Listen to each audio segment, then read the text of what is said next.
멜기세덱의 계통에 따른 제사장. 시편 110편 1절에 7절 말씀이고요. 110편 4절 말씀, 2절 말씀인데 시편 110편 4절 말 같이 읽겠습니다. 주께서 맹세하셨고 또 뜻을 돌이키지 아니하시리라. 이르시기를 너는 멜기세덱 계통에 따른 영원한 제사장이라 하셨도다.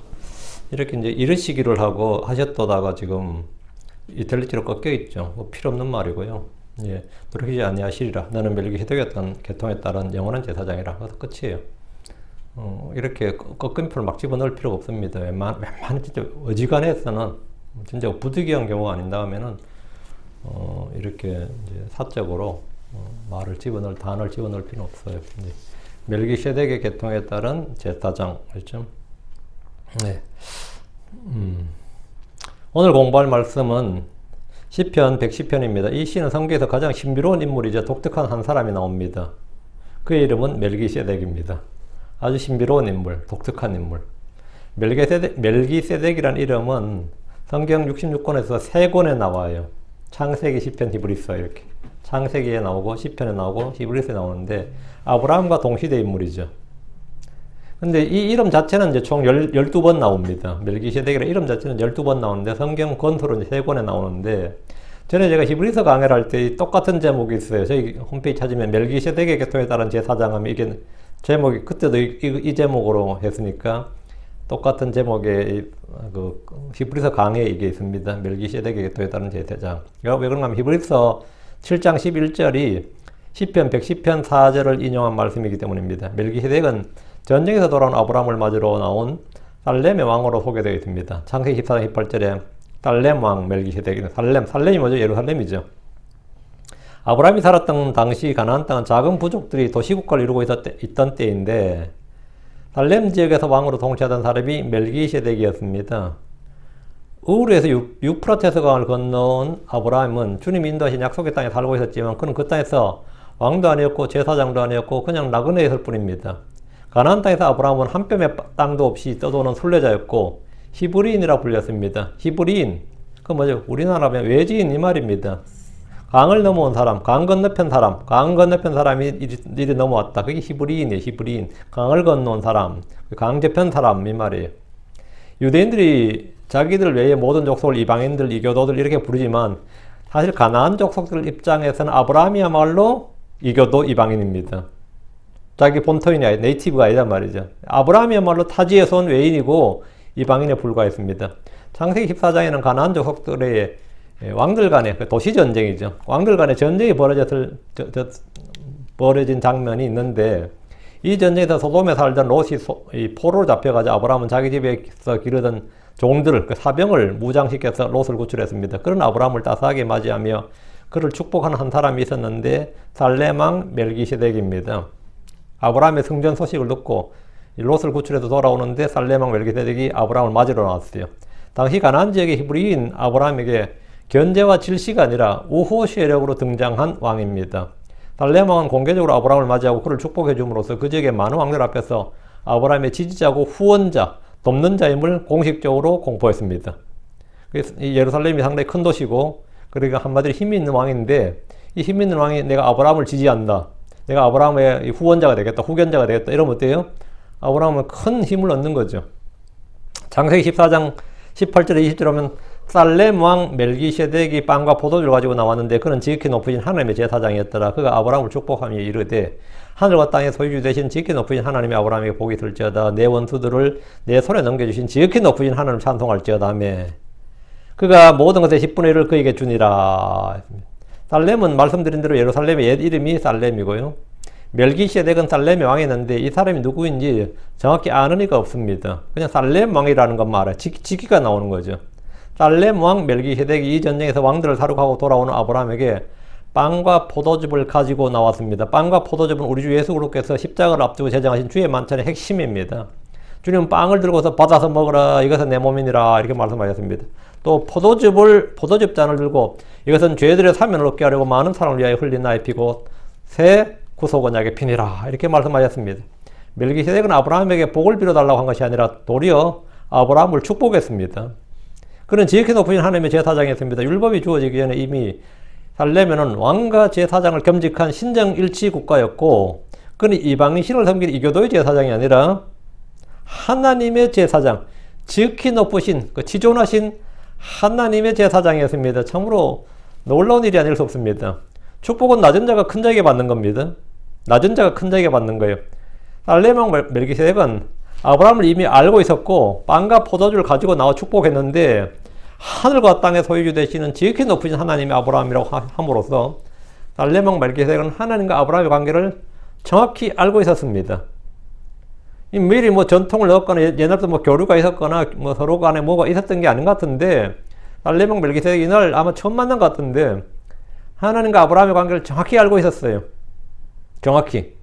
그 멜기세덱은 아브라함이 왕들의 연합군을 추격해서 그들을 이기고 롯을 구출하는 일을 일컬어서 아브라함의 용맹함이나 지략이나 힘을 칭찬한 것이 아니라 내 원수들을 내 손에 넘겨주신 지극히 높으신 하나님 이렇게 하면서 아브라함의 어떤 장점이라든가 위대함을 찬양하거나 칭찬한 게 아니고 사람들 앞에서 증언한 게 아니라 내 원수들을 내 손에 넘겨준 지극히 높으신 하나님 그 하나님이 행한 일임을 이 일이 하나님께서 행한 일임을 말해주고 증언했습니다.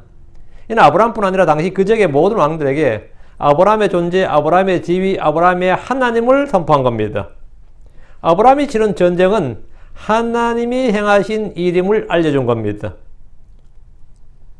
율법에 따라 레위 지파 중에서 아론의 계열에 따른 제사장이 세움받기 훨씬 이전에 이미 히브리 족속들의 조상이며 믿음의 조상인 아브라함을 축복한 왕이자 하나님의 제사장이 바로 멜기세덱입니다. 이 멜기세덱이라는 이름은 예수 그리스도와 같이 의의 왕, 평강의 왕이라는 뜻입니다. 유대인들의 전통에 따르면 멜기세덱은 노아의 아들 셈이라고 합니다. 이건 유대 전승이에요. 성경이 아니고 유대 전승, 탈무드에 나오는 유대 전승인데 셈이라 그래요. 그러나 이것은 전혀 성경적으로는 사실이 아닙니다. 왜? 히브리서에 따르면 멜기세덱은 셈과 달리 족보나 가계가 전혀 없습니다. 아버지도 없고 어머니도 없고 혈통도 없고 날들의 시작도 없고 생매급도 없습니다. 히브리 7장 3절에 따르면. 이런 존재가 누가 있어요? 이런 존재가 누가 있냐고. 아브라함은 멜기세덱에게 축복을 받았고 그에게 자신의 11조를 드렸습니다. 아버지도 없고 어머니도 없고 하면 둘밖에 없어요. 이 세상에. 누구? 아담하고 이브지. 아담과 이브는 아버지도 없고 어머니도 없지. 육신의 아버지 어머니 없다고. 혈통도 없고 날들의 시작도 없고. 날들의 시작이 없다고 하면 아담은 말이 안 되죠. 날들의 시작이 있죠. 창조 6일째 날들의 시작이었죠. 생명의 끝도 없다. 아담은 죽었지. 이브도 죽었고. 이 사람에게는 해당 사항이 있고 셈은 셈의 노아의 셈은 더 말이 안 되죠. 아버지 어머니 다 있었는데 무슨 그건 전혀 말이 안 되고 셈도 아니고 아담도 아니고 이브도 아니고 당연히 아브라함은 그럼 이게 누구라는 거예요? 아브라함은 그에게 복을 받고 그에게 11조를 바쳤다면 그가 누구냐? 근데 이 누구냐? 멜기세덱이다. 살레망이다. 지존하신 그 지극히 높으신 하나님의 제사장이다. 이렇게만 딱 나오는 거예요. 이게 다야. 근데 이분은 누구냐 하니까 성경에 따르면 아버지도 없고 어머니도 없고 혈통도 없고 날도 시작도 없고 생명의 끝도 없다. 이게 뭐야? 영원부터 영원까지란 말인데 예수님밖에 없는 거죠. 그러면 예수님밖에 없어요. 아니면 천사든가. 천사도 날들의 시작이 있겠죠. 그러니까 참 이거는 그럼 예수님밖에 없는데 성육신 하기 이전에 예수님밖에 없는데 성육신 이전에 예수님밖에 없는데 성육신 이전에 예수님이 살렘 왕이었는가? 이런 거. 그러니까 이제 좀 헷갈리게 되는 거죠. 어쨌든 아브라함은 그에게 복을 받았고 그에게 11조를 바쳤다면 11조를 누가 누구에게 바치는 거예요? 11조를. 그가 누구냐? 다시 창세기 14장 19절 20절. 그가 아브라함을 축복하며 이르되 하늘과 땅의 소유 되시는 지극히 높으신 하나님의 아브라함에게 복이 있을지어다. 내 원수들을 내 손에 넘겨주신 지극히 높으신 하나님을 찬송할지어다. 그가 모든 것의 10분의 1을 그에게 주니라. 멜기세덱은 하나님의 제사장으로서 아브라함에게 복을 줬고 그에게 하나님을 찬송하도록 예배를 인도했습니다. 이 지금 전쟁이 이겼다고 우쭐댈 것도 아니고 전리품 나눌 것도 아니고 지금 뭐라고요? 하나님을 찬송할지어다. 지금 하나님을 승리를 주신 하나님을 찬양하라고. 그러니까 아브라함은 그에 대한 반응으로 뭡니까? 자신의 10분의 11조를 그에게 줬다고요. 예.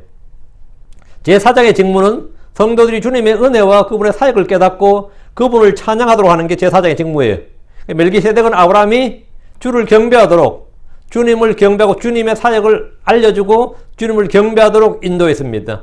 그게 제사장의 사역이죠. 아브라함은 모든 것의 10분의 1을 그에게 줬습니다. 제사장에게 주는 것 율법에 따르면. 예.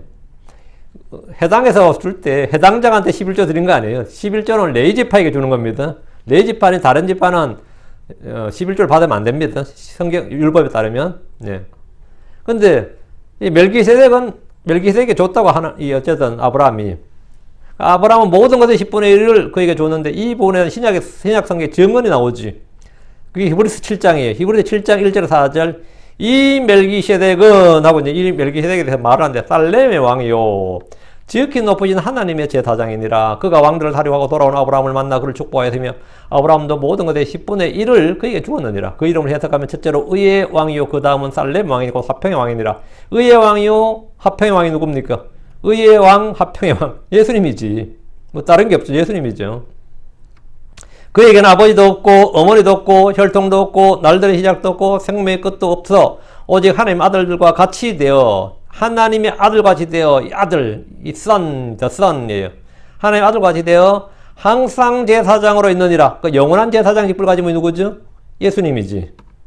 이제 이 사람이 얼마나 위대한가 깊이 생각해보라. 심지어 족장 아브라함도 노획물의 10분의 1을 그에게 주었느니라. 창세기에서 나온 멜기세덱에 관해 훨씬 더 심도 있게 그의 정체를 일러주고 있는데 정리하면 7가지 놀라운 사실을 발견할 수 있습니다. 노아의 아들 셈은 이 구절에 비추어 볼 때 전혀 해당 사항이 없습니다. 멜기세덱에 관한 의견이나 주장, 해석이 아니고 멜기세덱에 관한 팩트, 그 사실을 좀 정리한. 첫째, 그는 살렘의 왕이었습니다. 하나님의 제사장입니다. 이건 의견이나 해석이 아니고 주장이 아니고 내 생각이 아니고 이건 성경적 기술이에요. 저는 지금 해석을 말한 게 아니고 지금 그냥 팩트만 열거해 드린 겁니다. 그는 살렘의 왕이요 하나님의 제사장입니다. 성경에는 율법에 따른 제사장이 있고 그 이전에 율법 이전에 이미 하나님의 제사장이 있었음을 보여줍니다. 그리고 율법에 따르면 왕과 제사장은 분리됩니다. 율법에 따르면 왕은 제사장이 될 수 없고 제사장 왕이 될 수 없어요. 율법에는 분리가 되어 있어요. 그런데 이 멜기세덱 왕과 제사장이 신정일치입니다. 통합되어 있어요. 한 사람이 왕과 제사장이에요. 예수 그리스도는 왕과 제사장입니다. 이건 제가 제 의견을 말하는 게 아닙니다. 성경 기록을 말하는 거예요. 왕과 제사장을 겸직해 했던 이스라엘의 왕은 역사상 없습니다. 다윗도 아니에요. 솔로몬도 아니고 겸직했던 이스라엘 왕은 없습니다. 한 분 예수님께서 평강하시고 의의 왕이시고 하나님의 제사장, 우리의 대제사장이십니다. 둘째, 그는 아브라함을 축복했고 아브라함의 11조를 받았습니다. 한 분 예수님만 아브라함을 축복하고 내가 내게 복을 주노라. 이렇게. 하나님이 아브라함을 복 줬죠. 하나님 이삭에게 야곱에 복을 주셨어요. 예수님, 성령 시즌에 예수님께서 하나님이신 그분께서 아브라함에게 복을 주었고 그에게 11조를 받습니다. 됐지? 그는, 멜기세덱은 의의 왕이요 살렘 왕이니 화평의 왕입니다. 예수 그리스도는 의의 왕이시고 화평의 왕이십니다. 됐지? 그는 아버지도 없고 어머니도 없고 혈통도 없습니다. 예수 그리스도는 하나님 아버지가 있지만 육신의 아버지가 없고 육신으로 어머니가 있지만 진짜 어머니는 없고 혈통이 없습니다. 다섯째, 그는 날들의 시작도 없고 생명의 끝도 없습니다. 예수님은 영원전부터 있어 왔느니라죠. 그의 시작은 뭐라고? 영원부터 있었느니라. 그 미가서 5장 2절에 영원부터 있었느니라. 영원부터 있었느니라. 예수님은 날들의 시작이었고 생명의 끝이 없습니다. 나는 항상 살아있노라. 그게 뭐, 난 죽지 않는다고. 난 죽지 않고 영원히 살아있다고. 생명의 끝이 없습니다. 여섯째, 그는 하나님의 아들과 같이 되어 항상 제사장으로 있습니다. 예수님은 하나님의 아들이시며 영원한 대제사장이십니다. 일곱째, 그는 위대한 사람입니다. Great man, 위대한 큰 사람이라고요. 얼마나 위대한 사람인가 보십시오. 족장 아브라함이 11조를 바쳤습니다. 예수 그리스도는 가장 크고 높이 되셨습니다. 하나님은 그분의 이름을 모든 이름 위에 더 큰 이름을 주셨습니다. 그분보다 더 크신 분, 더 높으신 분 없습니다. 자, 본문을 보겠습니다. 이 쌍이 이제 멜기세덱에 관한 사실인데 모든 게 예수님과 일치한다. 1절, 자, 시편 110편 1절, 주께서 내 주께 말씀하시기를 내가 내 원수들을 내 발받침으로 삼을 때까지 너는 내 오른편에 앉아 있으라. 이 말씀 딱 보니까 이게 메시아 예언의 시편이구나. 이렇게 딱 어때요? 시편 110편은 1절만 딱 읽어도 이 시편은 메시아 예언의 시편이구나. 이건 재림의 시편이구나. 그냥 알 수 있죠. 우리 주 예수 그리스도에 관한 그 메시아 왕국, 메시아 예언의 시편이구나. 그냥 아는 거지, 뭐, 이거는. 그 성경을 조금만 아는 사람들이라면, 그냥 본문 읽으면서 그냥 이 구절은 우리 주 예수님께서 성전에서 질문하신 유명한 구절입니다. 다윗의 아들이신 그리스도에 대해서 잘 알지 못했던 유대인들에게 주님은 이 시편을 인용해서 다윗의 아들이라 불리는 그분은 다윗이 주라고 불렀으며 다윗의 뿌리란 놀라운 사실, 놀라운 진리를 말씀해 주셨습니다. 주님은 성경 말씀으로 논증하시면서 자기 자신이 그리스도임을 입증하셨습니다. 자, 마가복음 와서 12장 36절 37절, 마가복음 12장 36절 37절.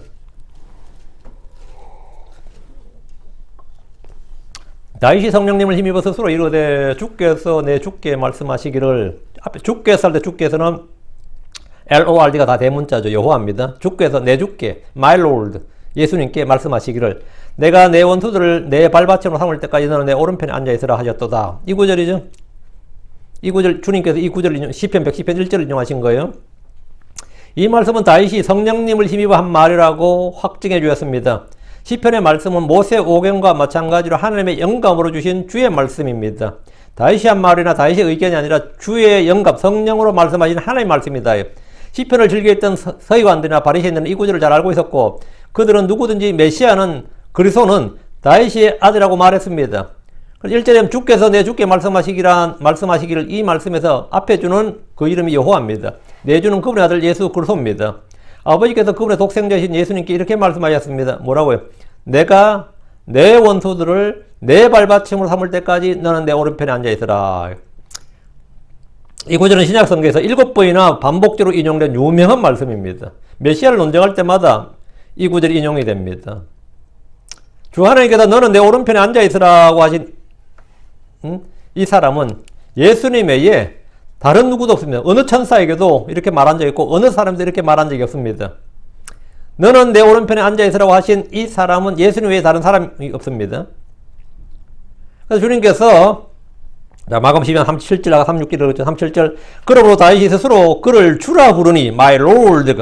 그러므로 다윗이 스스로 그를 자기 허리에서 나올 씨를 말이에요. 허리로 나올 씨를 다윗의 아들을 다윗이 스스로 그를 주라 부르니 어찌 그가 그의 아들이 되겠느냐 하시니 보통 사람들이 그 말을 즐겁게 듣더라. 다윗이 어떻게 자기 아들을 주라 부르냐고. 아들이 아버지를 주라 부르지. 그래서 다윗이 스스로 그를 주라 부르니 어찌 그가 그의 아들이 되겠느냐 이러니까 이 서기관들이 할 말이 없는 거죠. 다윗은 자신의 허리에서 날 아들을 내 주라 My Lord 이렇게 불렀습니다. 요셉의 형제들은 자기 동생 요셉을 롤드라 부르기가 힘들었어요.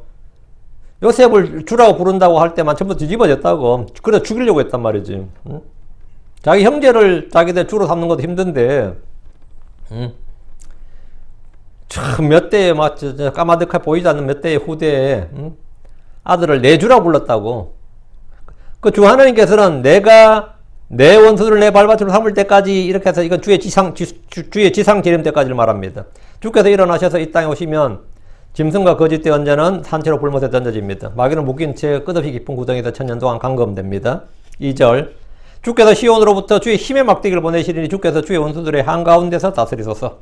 주께서 시온으로부터, 시온이 예루살렘입니다. 주께서 시온으로부터 주의 힘의 막대기를 보내실 것이라. 이 말은, 이 예언의 말씀은 주님의 징계, 심판을 말하는데 한마디로 심판자를 보내신다 이 말이에요. 초림 때 주님은 베들레헴에서 태어나게 하시고 나사렛에서 자라게 하시고 그 다음에 뭐냐 이 땅에 구원자로 보내셨죠. 근데 주께서 시온으로부터 하늘의 시온 그래서부터 주의 힘의 막대기를 보내신다. 힘의 막대기 이건 뭐냐 주님의 징계 심판 심판자를 보내신다 이거예요. 모세가 손에 잡았던 막대기가 하나님의 막대기였습니다. 그 막대기는 이집트를 심판하는 데 사용되었습니다. 아론의 막대기는 싹이 나고 봉오리가 나오고 꽃이 나오는 그리고 아몬드가 거기 그 지팡에서 아몬드가 그 막대기에서 아몬드가 열렸습니다. 이로써 주님은 아론을 향한 이스라엘의 불평을 완전히 잠재우셨습니다. 하나님의 막대기가 주께서 누군가를 하나님의 막대기는 주께서 누군가를 치는 막대기입니다. 그리고 그 권위를 인정해 주는 막대기. 여기서 주의 힘의 막대기를 보냈다는 것은 심판자 주의 분노와 징계를 집행할 자를 보내셨다 이 말입니다. 대환란대 이 땅은 주의 진노의 막대기가 무엇인지를 보게 됩니다. 지금 2절에 나는 그분의 진노의 막대기로 말미암아 2절에 내 힘의 주의 힘의 막대기를 했는데 이게 예레미야가 3장 1절에 나는 그분의 진노의 막대기로 말미암아 고난을 본 자로다. 나는 그분의 진노의 막대기. 주의 힘의 막대기가 뭐냐면 진노의 막대기. 그 시편에서 주께서는 주의 원수들의 한가운데서 다스리소서라고 하는데 주의 막대기가 무슨 막대기죠? 나무 막대기가 아닙니다. 철장입니다. 아이언 로드예요. 철장으로 다스린다. 주의 막대기는 철장입니다. 주께서는 철장으로 부수시고 다스리십니다. 시편 2편 9절에 내가 그들을 철장으로 부수리라. 내가 토기장의 그릇같이 산산조각 부수리라. 재림하신 주 예수는 문자 그대로 이 땅을 부수시고 민족들을 때려 부수신다고 철장으로 다스리십니다. 계시록 2장 27절 19장 15절 계시록 2장 27절 그가 철장으로 그들을 다스리시며 토기장의 그릇까지 부수어 산산조각 내리라. 이것은 곧 내가 내 아버지에게서 받은 것과 같으니라.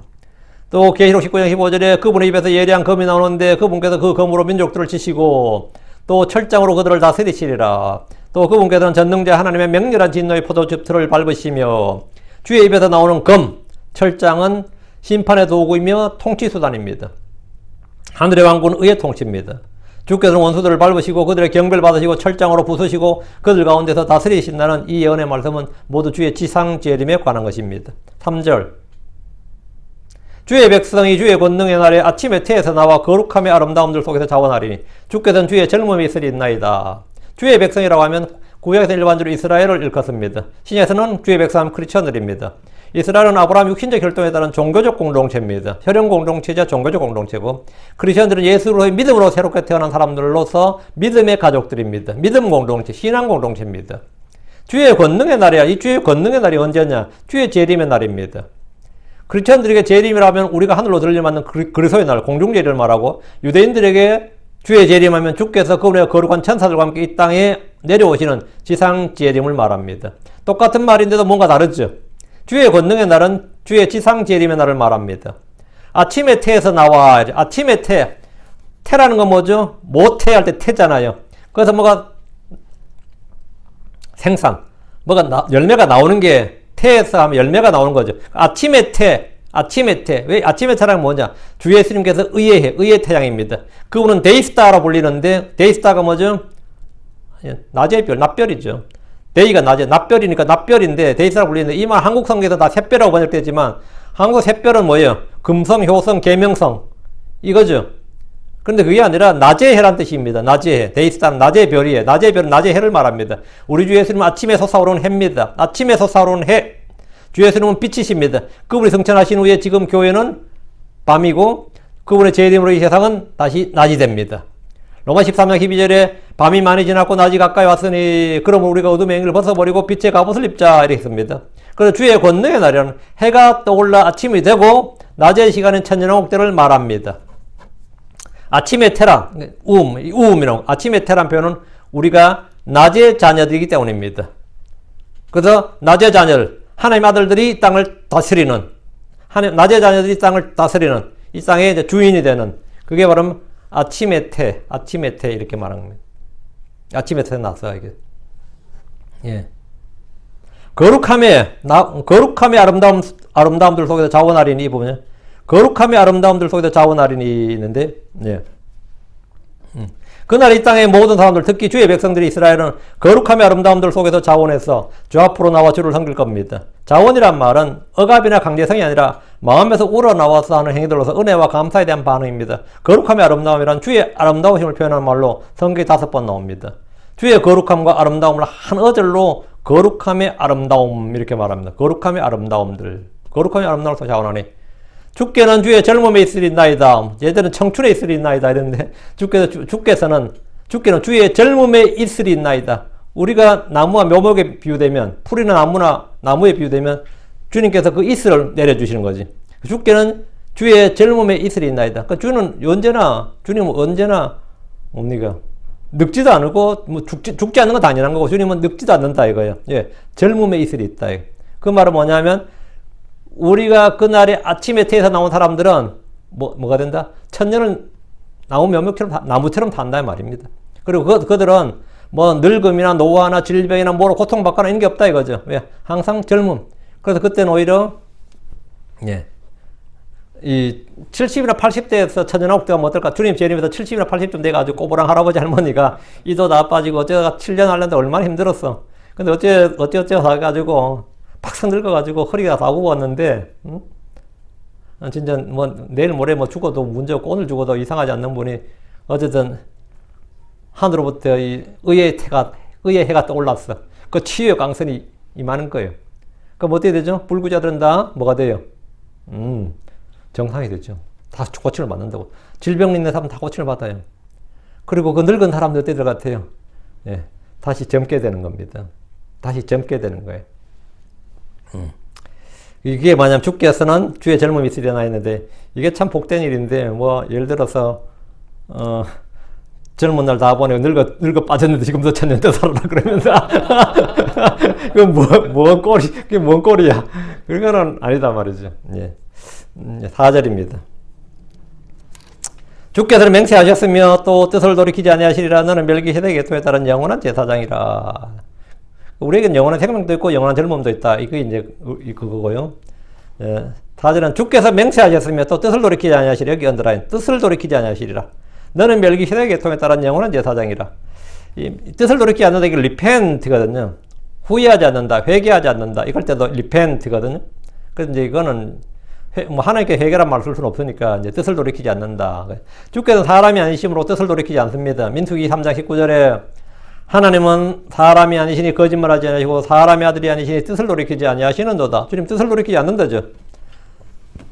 사무엘상 15장 29절에도 또한 이스라엘의 힘이신 이는 거짓말을 하거나 뜻을 돌이키지 아니하시니 그분은 사람이 아니시므로 뜻을 돌이키지 아니하시나이다. 뜻을 돌이키지 아니하신다. 이랬다 저랬다 한다 이 말이죠.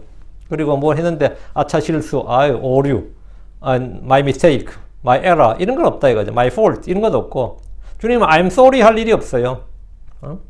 주님은 영원토록 단 한 번이라도 입에서 미안하다, 내가 잘못했네 솔직히 시인하고 사과하고 이러니 주님이 사과할 일도 없고 미안할 일도 없어요.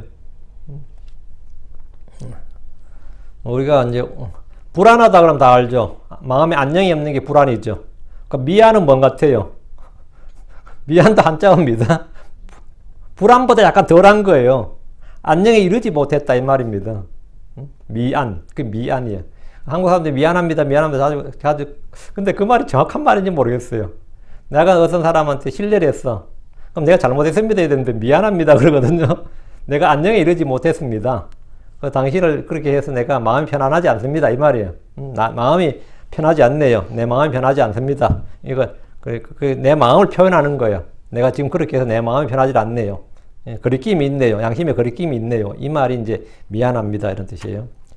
주님께서는 뭐 미안합니다 할 일도 없고 불안하다 할 일도 없고 초조할 일도 없고 우리 주님께서는 염려할 일 하실 일도 없고 한마디로 말하면 후회하실 일도 없고 뜻을 돌이킬 일도 없다고.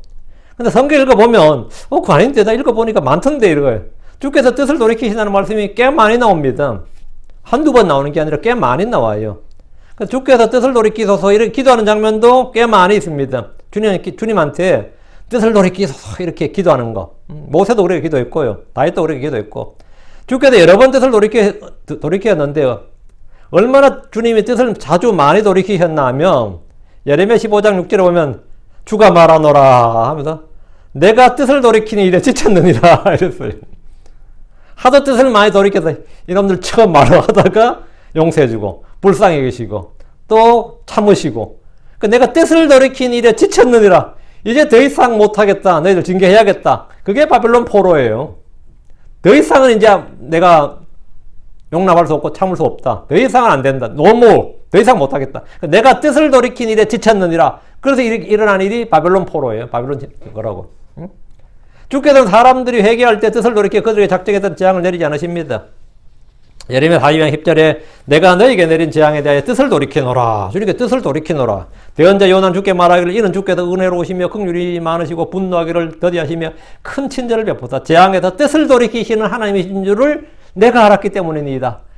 요나가 아는 하나님이 뭐냐면 하나님은 사람이 회개하면 분명히 뜻을 돌이킨다.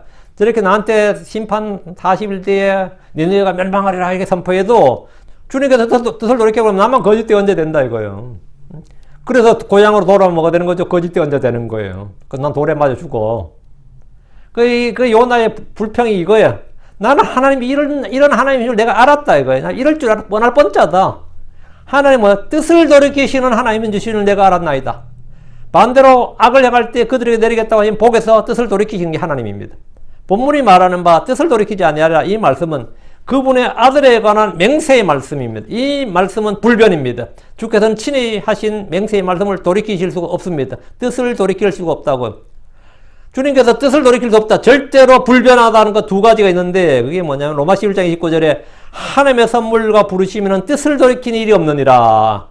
하나님의 선물과 부르시면은 선물로 부르시면 뜻을 돌이키는 일이 없느니라. 성도들의 구원이 영원히 안전한 것은 이것이 뜻을 돌이키는 일이 없다. 불변이기 때문입니다. 그놈 구원해 주는 거 아니었는데 그놈에게 영생은 사치였어. 응? 이런 건 없다 이거죠. 뜻을 돌이키는 일이 없다는 거죠. 주 예수님께서 대제사장이 되신 것도 불변인 것은 그분의 맹세의 말씀 때문입니다. 히브리서 7장 21절에 그 제사장들은 맹세 없이 되었으나 이분은 자기에게 말씀하신 분을 힘입어 맹세로 되셨느니라. 곧 주께서 맹세하셨고 또 뜻을 돌이키지 아니하시리라. 이르시기를 너는 멜기세덱의 계통에 따른 영원한 제사장이라 하셨도다. 주 예수님에 관한 모든 말씀에 대해 하나님은 맹세하셨고 뜻을 돌이키지 않습니다. 다시 4절. 너는 멜기세덱의 계통에 따른 영원한 제사장이라. 주께서 율법을 주시면서 아론을 대제사장으로 임명하셨습니다. 아론과 그의 아들과 아들들로 이어지는 제사장의 직분은 영원한 법규로 주어진 겁니다. 출애굽기 29장 9절에 아론과 그의 아들들에게 허리띠를 띄워주며 모자를 씌울지니라. 제사장의 직무가 영속하는 법규로 그들의 것이 될지니라. 넌 아론과 그의 아들들을 거룩히 구분할지니라 했어요. 이 법규는 이스라엘의 왕이나 의회나 국민투표로 바꿀 수 있는 법이 아닙니다. 이것은 영속하는 법으로서 대대로 반드시 영존하는 직분입니다. 출애굽기 40장 15절에 그들에게 기름을 부은 것이 그들의 대대로 반드시 영존하는 제사장 직분이 되리라. 그런데 이 말씀은 신약 성경에서 이렇게 되어 있어요. 이렇게 출애굽기 분명히 이렇게 나왔는데 히브리서 7장 12절 18절에 보면 제사장 체계가 변화해서 현재 율법도 변한 것이 마땅하니라 해놨어요. 제사장 체계가 변했다고.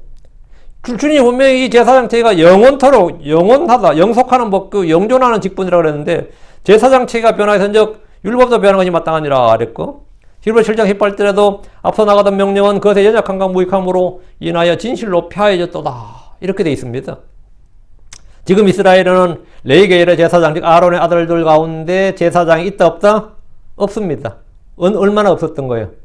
2000년 이상 없었던 겁니다. 그들에게는 성전도 없고 율법에 따른 희생제도 없습니다. 지금 성전이 어디 있어요? 없지. 이스라엘이 희생제물 드리면 안 드립니다. 그들에게는 왕이 있어요? 없어요? 없습니다. 주께서 말씀하신 대로 제사장 체계가 변했고 앞서 나갔던 명령은 그의 연약함과 무익함으로 인해 폐해졌습니다. 우리는 왕가의 제사장입니다. 율법에 따른 제사장이 아니라 영적 희생물들은 영적 제사장이 되었습니다. 정상적으로 이스라엘이 1948년에 독립을 해서 국가를 세울 때는 원래 정상적이라면 말이죠. 유다 지파의 그 다윗의 왕가 후손을 찾아내야 돼요.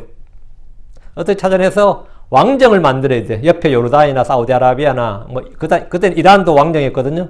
지금 아니지만 이란은 뭐 1970년대까지 계속 왕정이었어요. 그것도 왕정이 많다고. 이스라엘도 당연히 왕정이어야 됩니다. 근데 이스라엘은 왕정이 아니라 내각제를 했다고요. 수상, 총리 이렇게 영국제로.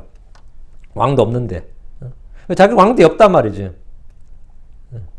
그래서 지금 본문에 너는 멜기세덱의 계통에 따른 영원한 제사장이라. 여기서 너는 누굽니까? 너는 다윗의 아들이요 다윗의 뿌리신 예수 그리스도입니다.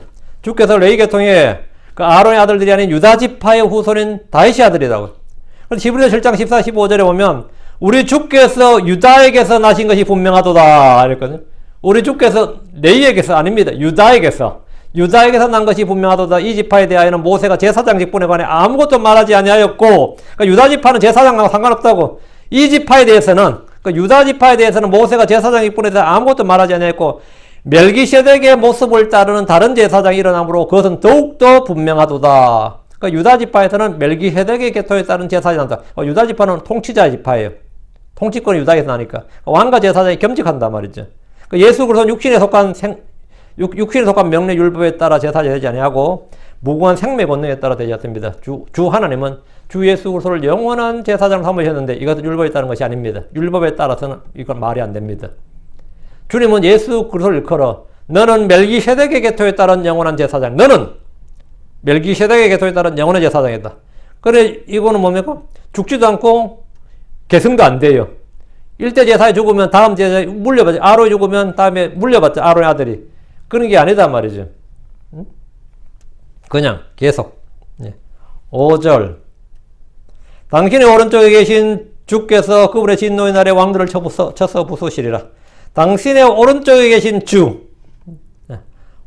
하나님 우편에 계신, 이건 모든 크리스천들이 익숙한 표현이에요. 주의 오른쪽에 계신, 왕자 오른편에 계신, 오른편, 오른쪽, 이건 우파들이 늘 하는 말이, 우파 크리스천들이 하는 말이 오른쪽, 오른쪽이다, 이런 말 하죠. right? 오른은, 오른쪽, 오른손 할 때, 오른은 right, 옳다고. right이에요. 그 맞는 말입니다. 그럼 당신의 오른쪽에 계신 주는 예수를 지칭합니다. 주 예수님은 하나님 오른쪽, 왕자 오른쪽에 앉아 계십니다. 여기서 오른쪽이란 말은 방향을 말한 것이 아닙니다. 그러면 우리가 하나님 오른쪽에 주님이 계신다 그러면, 그럼 주님의 왼쪽에 하나님이 계시잖아요. 이러잖아요. 방향으로 말하면, 아버지 오른쪽, 왕자 오른쪽에 주님이 계시면, 우리가 볼 때, 오른쪽에 주님이 계시고, 그럼 주님 오른쪽에 누가 있는 거예요? 잘 봐요. 그럼 주님 왼쪽이 되잖아. 주님 왼쪽. 그러니까 이 말장난도 하는데 성경에서 그런 의미하면, 주님은 왕자 오른쪽에 계신다. 이렇게 하는데 성경에 보면, 왕자 한가운데 계신다. 이렇게 말씀합니다. 계시록 5장 6절, 7장 17절, 계시록 5장 6절, 또 내가 보니 보라, 왕자와 내 짐승의 한가운데와 왕자와 내 짐승의 한가운데, 그 왕자 한가운데 누가 있다고? 또 장로들의 한가운데, 전에 죽임을 당한 것 같은 어린 양께서 서 계시더라. 죽임을 당한 것 같은 어린 양, 예수님이죠? 그 왕자 오른편에 죽임을 당한 것 같은 어린 양이 서 계신 게 아니고, 왕자 한가운데 서 계신, 왕자 한가운데.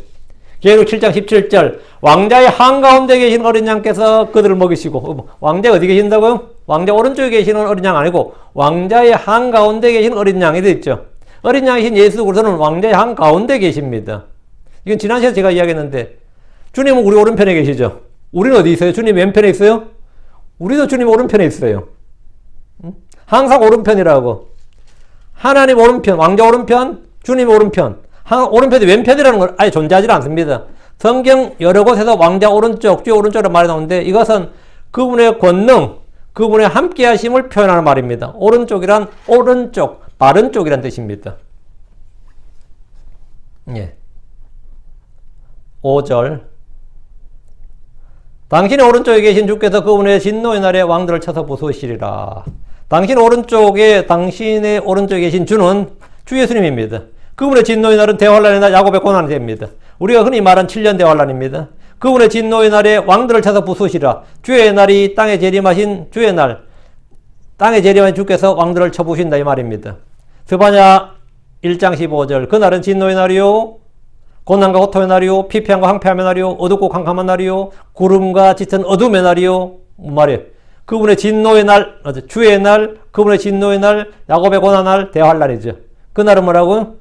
진노의 날, 고난의 날, 고통의 날, 피폐함과 황폐함의 날, 어둡고 캄캄한 날, 구름과 짙은 어둠의 날. 이런. 다음 스바냐 1장 18절. 주의 진노의 날에는 그들의 은이나 그들의 금이 그들을 건지지 못하며 그 온 땅이 그의 질투의 불에 삼켜지리니 그가 그 땅에 가는 모든 자를 매우 신속히 제거하시리라. 매우 신속히 제거하리라. 다 죽인다 이 말입니다. 그날에 주께서 왕들을 쳐서 부수실 것입니다. 그리고 주를 대적한 모든 자들을 주님께서 불로서 칼로서 멸하십니다. 6절. 땅에서 제거되는 거죠.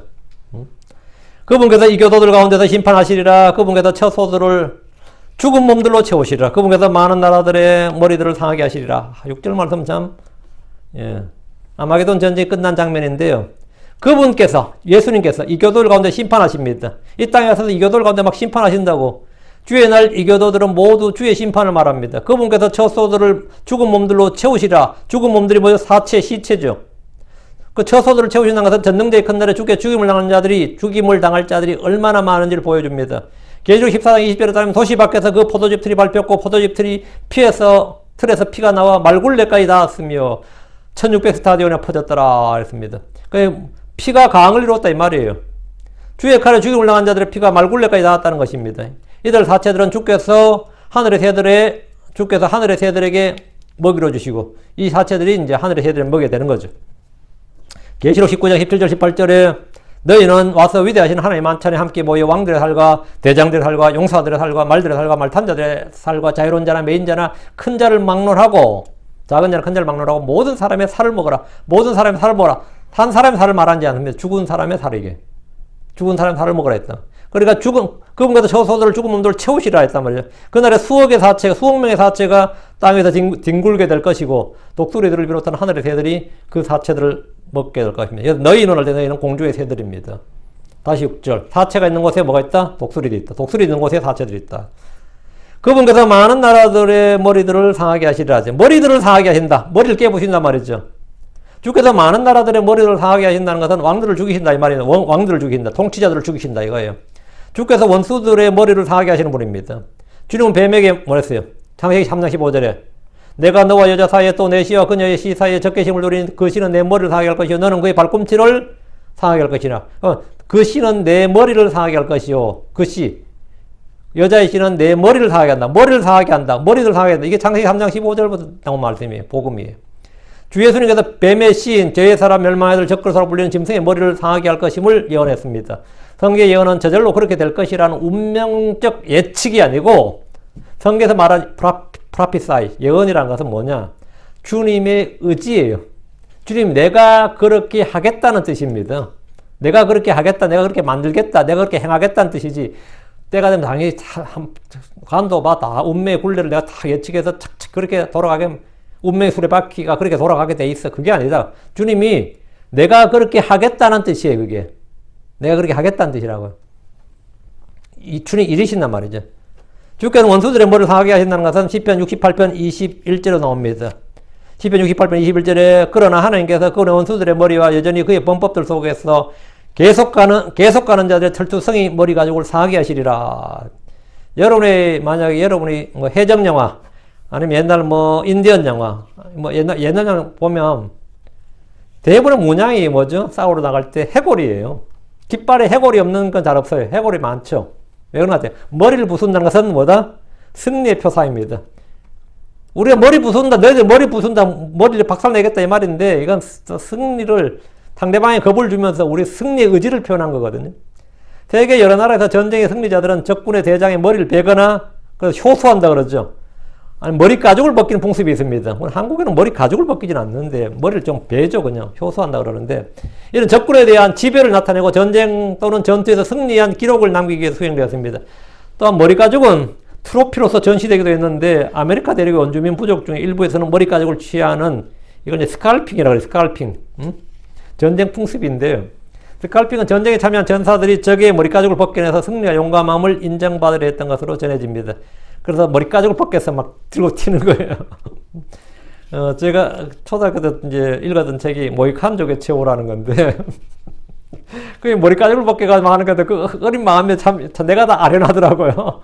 도끼로 머리 가죽을 벗기는 그게 결국은 뭐, 지금 생각해보면 뭐, 아메리칸 인디언들 좀 폄하하기 위해서 그랬는지 모르겠지만 실제로 이 풍습은 아메리칸 인디언들 그 풍습이 있었습니다. 스칼핑이란 풍습이 있었어요. 거짓말은 아니에요. 근데 그 모이칸족의 책 읽어보니까 참 그쪽 책을 몇 개 읽었는데 좀 끔찍했어요. 근데 이게 오로지 원주민들에게 맺는 풍습은 아니고 유럽인 정착민들과 교류 후에도 이 풍습은 계속되었습니다. 아프리카 일부 지역에서는 전쟁 중 적군의 머리까지 벗기는 풍습이 존재했고 그것도 오랫동안 지속되었습니다. 이 행위는 적을 굴복시키고 그들의 정신을 깨뜨리려는 목적으로 사용되게 됐습니다. 세상에 이런 풍습들을 자세히 보면 그냥 나온 것이 없어요. 이 대가리 부수는 게 다 이게 성경에 나오는 그 창세기 3장 15절부터 나오는 유래가 된. 그래서 적그리스도를 예표한 인물들이 보면 머리가 깨집니다. 장막에서 머리 깨진 장군 있죠. 야일의 장막인가 거기서 말뚝에 박힌 장군 시스란가 장군 있고 또 맷돌에 대가리 깨진 성 밑에서 하다가 아비멜렉 맷돌에 머리가 깨졌다든지 뭐 그런 거 있죠. 그게 적을 표상하는 그 인물들이 머리가 깨졌다는 것이 그냥 기록된 우연의 사고가 아니고 다 머리를 깨뜨리시는 우리 주님의 그 말씀을 예표하는 예언의 그 어떤 징표들이에요. 근데 마지막에 이제 머리가 깨뜨려질 존재가 누구냐면 머리를 부순다 할 때 이게 내 머리를 부수고 이게 이제 마귀죠.